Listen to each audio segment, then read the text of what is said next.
words. I'm not making any of this up. I'm not paraphrasing. These are direct quotes. Nelson Mandela, quote 1, if there is a country that has committed unspeakable atrocities in the world, it is the United States of America.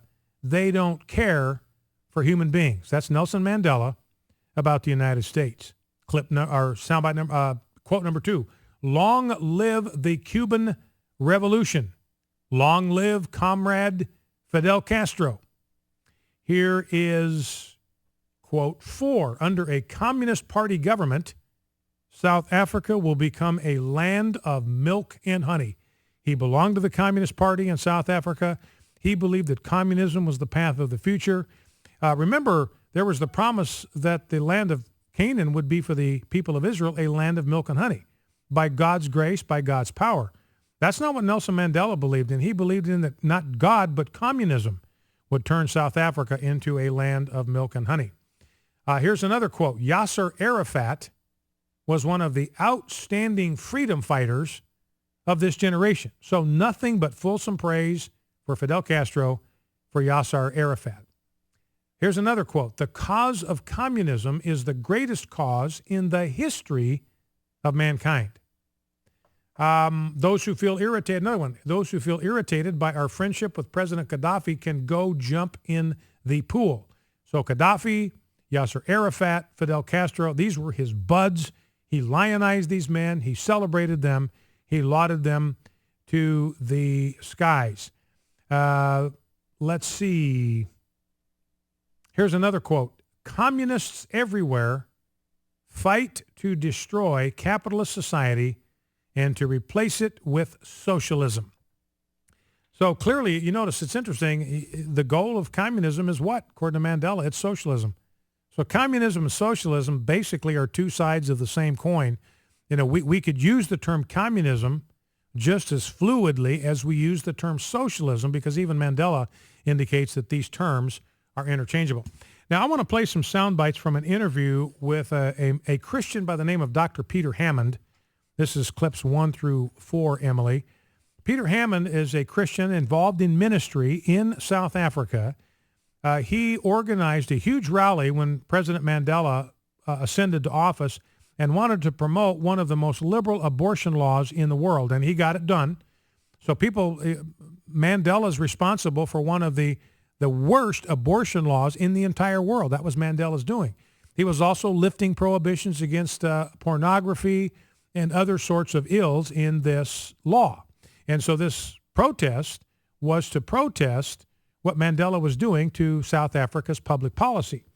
And as a result of the protest, Mandela invited Peter Hammond to come and spend about an hour with him at the palace or whatever the main building is there to talk for about an hour. And Mandela was full of saying to him, "You're welcome here anytime. I'm always open to you, always open to your constituents."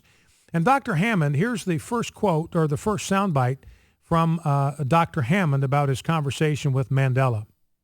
One of the things that he said right at the beginning was, "So, Mr. Hammond, what were you doing in the years of struggle?" So I said, "I was fighting people like you, sir." And he laughed and said, "I'm so glad to meet an honest white man." He reached out and shook my hand again, laughing away. He said, "All the whites I've met so far have said how they always supported me and opposed apartheid. I wondered how the National Party stayed in power for all those years when everyone supported me." So I said, "Well, make no mistake, Mr. President, we were not fighting for apartheid. We were fighting against communism and against terrorism." So he leaned back and he said, "Apartheid was the greatest evil in the history of the world." So I said, "Well, I cannot agree with that, Mr. President. I think that prize must go to your friends and supporters, the communists.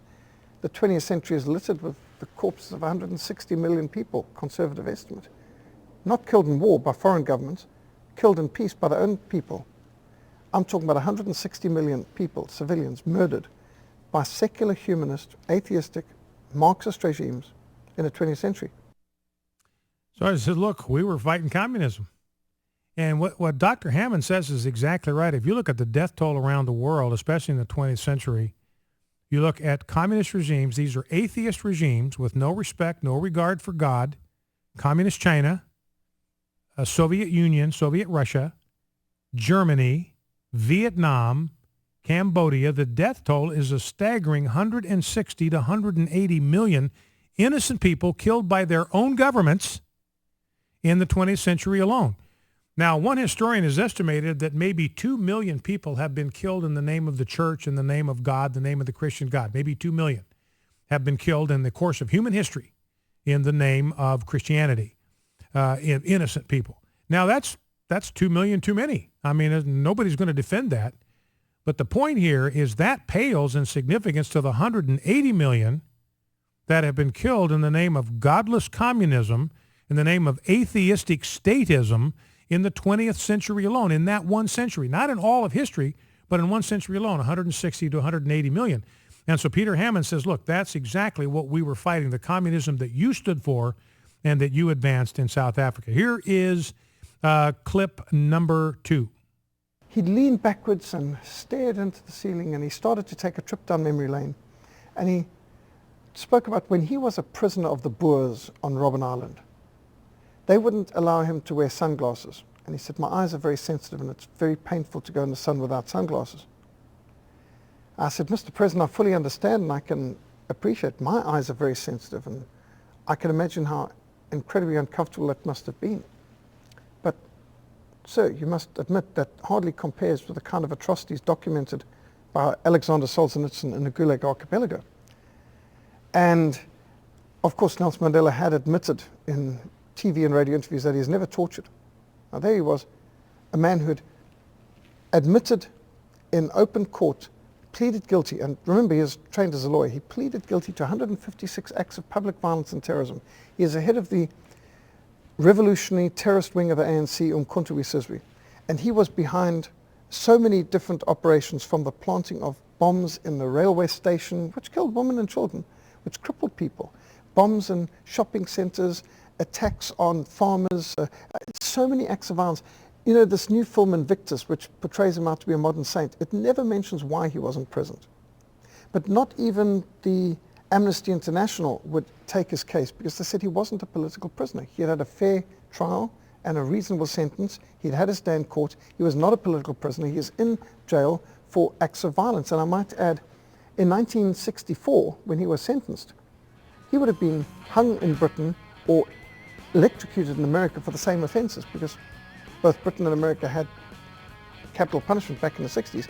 For the crimes that he was given life imprisonment for in South Africa, he would have got the death sentence for in any other country. In fact, at the time in 1964, the South African judiciary was being praised by the most liberal newspapers like the Daily Mail worldwide for such a lenient sentence, because they knew he deserved more. That's interesting. You know, the bottom line here, 156 acts of terrorism, blowing up railway stations, blowing up hospitals, blowing up schools, killing innocent women and children, maiming others. And this is what he went to prison for. He admitted to it. He confessed to it in open court. 156 acts of this kind of terrorism. Not even Amnesty International would defend him, and they defend anybody and everybody, because Amnesty International said, look, he's not a political prisoner. He's in prison because he deserves to be in prison. Focal Point, AFR Talk, back in 2.